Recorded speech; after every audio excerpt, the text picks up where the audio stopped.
But I think people have made so much money from podcasting that it's made stand-up comedy as an art form worse. Without question is happening. People are making more money. If your success is making money, you're doing just as well. But if it's about making the art of stand-up comedy great, it's suffering. It's gotten bad. Salutes to a real comedian, Anthony Jeselnik. That needs to be said by people in those upper spaces. I'm not a businessman. I'm a businessman. You're really no Jay-Z.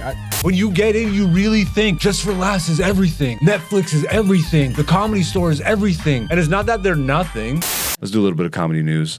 And again, it's funny that we're doing this 2 weeks in a row when really don't like to get into news of stuff, but I gotta big up the OG, the legend in the making, Anthony Jeselnik. Salutes to a real comedian, Anthony Jeselnik, who in the midst of the Joe Rogan, hype train and the mothership and Kill Tony and friggin' Bad Friends and all, like, the podcast blows up and all these people that,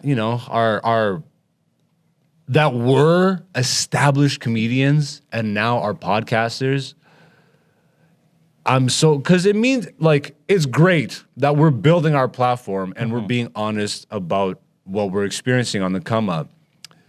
That means something, and it's necessary, especially in a world where everybody coming up now is trying to go that mainstream route. Yes. But what is equally, if not more important right now, is for people like Anthony Jeselnik, people who are already established, people who are friends with Joe Rogan and Tony and all these guys who are literally friends. He said, I'm friends with Bobby Lee and what's his name? Santino. He's like, I'm homies with them. I'll never do their podcast because what the f is that shit?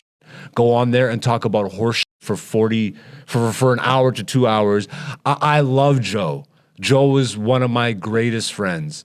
I will never do that podcast again. And if you listen to Joe Rogan, like, you're a fucking idiot. Like, that needs to be fucking said and done by people in those upper spaces, because it holds more weight.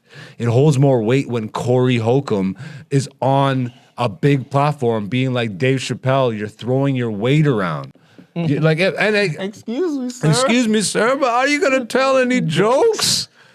It carries more weight when people are in these spaces. You're mild.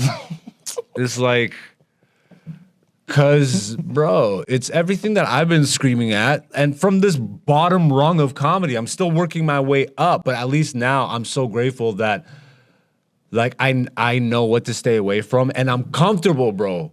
Because now I know that none of it means anything. When you get in, you really think Just for Laughs is everything. Netflix is everything. The Comedy Store is everything. And it's not that they're nothing. It's not that they're not, like, they don't hold weight or anything like that. But people really need to understand, bro, whatever you do, if you don't get to touch the peak of what that thing is, it doesn't mean that you're not elite at what you do. You got to understand that these spaces, once they get big enough and mainstream enough, unless you are trying to be mainstream, it's not for you. It's just not for you. If you can really wrap your mind around that and get comfortable with that notion, you are fucking golden. Because somebody like Anthony Jeselnik, who arguably has way more to lose than us who are building, for him to vocally be like the Joe Rogan podcast sphere, the way that all these podcasters are operating, what comedy has turned into, this mainstream garbage feed, this dumping ground of fucking content and no substance, these comedians that are calling themselves comedians but couldn't fucking hold a candle to the people that they look up to. And it's not that they need to be as good as a George Carlin or a Dave Chappelle or Eddie Murphy or Louis C.K. or whatever. But bro, do you not understand that those people that you look up to, they have such a reverence, love, and respect for this craft, not in any way, shape, or form the way most of these people do. Yeah. They're in this for clout. They're screaming to the rooftops when their follower accounts do this and that, or this video hit 1 million views and all that shit. No substance behind it. No real passion behind it. Nigga, you're mild. Why are you yelling? Can you play the Jeselnik shit? I love that you moved the laptop away. Like, you have enough battery for that, don't you? #1 producer in the game. Yeah. 9% battery life. 9%. I'm a 9%er. That's hilarious. While you open this up and get the clip ready, ladies and gentlemen, look at this beautiful Black Zeus merch. You can cop it live or DM me, and I'll ship it to you wherever you are. I'm working on my merch store right now. 2025 is going to be a lot more proper and professional. I've been at this long enough, and I've been taking it seriously, but I'm not a businessman. I'm a businessman. You're really no Jay-Z. Nigga, I'm ahead of it. Don't worry. It's that one single philosophy. Everything else, throw it in the garbage. Yeah, Jay-Z, yeah, next, boy. But can we get all the guys that prop these people up? Once again, are we just going to talk about Diddy and Jay-Z, or what about the white dudes that gave them their positions? Lucian Grange. You're at 6%. You want to play this clip real quick? Yeah, let's play this clip. But put the mic to it. Or I will. It'll pick up. Just but, in case. right. Relationship to comedy is pretty arm's distance. I have my openers. I have people that I know at the store, but I don't really engage with a lot of comedy. And that's mostly my reticence to do podcasts, to do the podcast rounds, where a lot of comics, it's like you have your same 5 guests and they're all big and huge. I never wanted to be part of the Rogan's crew. So I kind of just stay back, stay doing my own thing. A loner? This is actually one of the, this is not even like the wild take, you know? Like he was on a podcast, which I don't know. I don't know, but he really went off with his honest, and it wasn't like he was disrespectful either. Jeselnik is an acquired taste. I have always loved his comedy. I have watched all his specials minus this new one. I really have to go and watch it. And I've always really enjoyed Jeselnik, but he's never been someone that I'm like, I gotta pay attention to watch this guy. But like hearing this stuff, I'm like, nigga, I want to work with this guy, bro. Like, no, play the other one. What other one? #1 producer in the game. You fucking. What other one? You said you. We had 2. No, you said don't use this one. Use the I didn't say second. don't use the other one. I said open up a new tab for another one. Oh, okay. #1 producer in the game, ladies and gentlemen. Please hire Dante for your. No, that's I actually hire this nigga because he is fire, and I'm just being a piece of garbage. Oh no, this is the same one. Yeah, these are the #1 producer in the game. This is gonna be my new favorite diss to you because you actually are such a great help to me. This one. Yes. Okay. Yeah.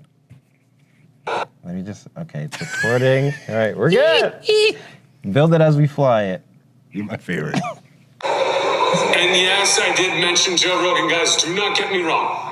I like Joe. Joe's my friend. Joe's a good guy. But if you listen to his podcast, you're a f***ing loser.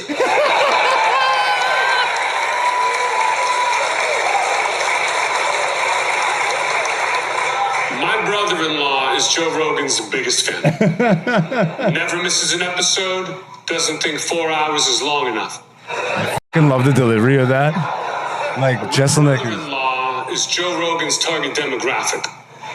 My brother-in-law is a conspiracy theorist. A crazy conspiracy theorist.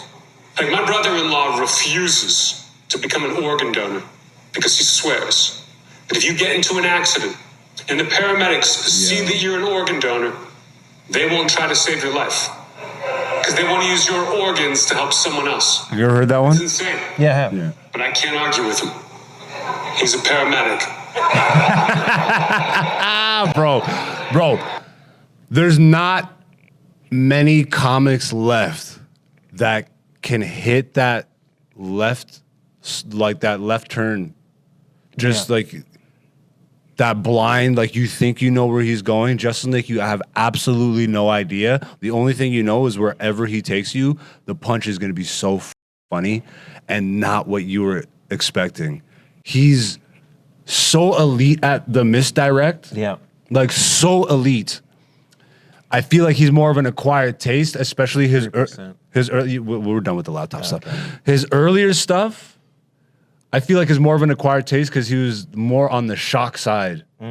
But he was like, none of his stuff is shock for the sake of shock. I think he's even said this. Like, if you're just out there trying to shock, like that's a hack. That's bullshit. Yeah. Like, there's so much more nuance to it, and he's absolutely flowers for Anthony Jeselnik for actually having some balls and being at his status and saying what he's saying. Because, I mean, we're all seeing what's taking place.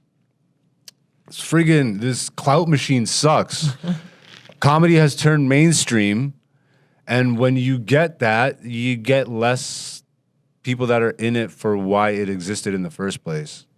Now it's a vehicle for money and fame and whatever. Yeah. Which is the opposite of what it... Which is funny. No, bro, but it was always a vehicle for that, but... No, but I mean, some people don't even do it because they want to be funny. Correct, They yeah. do it because they want to be famous. You know what, though? I feel like it's show business, so there was always that element. Yeah, but It just feels less authentic now. I think, and I think it's social media. But I feel like there are some comedians that get into the game because they want to be funny. Yeah, of course. Oh, of course. Yeah, so But, I think there's ones, so many more now getting into it because they can social be famous. media and clout. That's what I'm saying. Yeah, because before it took so much more effort. Now you just turn on your phone and you're a comedian, quote unquote. True. You know what I mean? Yeah. Before you literally had to go to clubs, you had to like get entrenched in the thing. Mm-hmm. And I think even that has more merit. If you're just trying to get famous or whatever, it still took a lot more effort. Through the club. Yeah. Yeah. And then that I think is more warranted. There's more substance behind that type of fame. Yeah. As opposed to someone can go viral tomorrow and they just started yesterday. Yep. You know, and like, what are you really prepared for? What are you ready for? Nothing. What I'm not you know? prepared for anything. Nothing. I'm barely prepared. Nothing.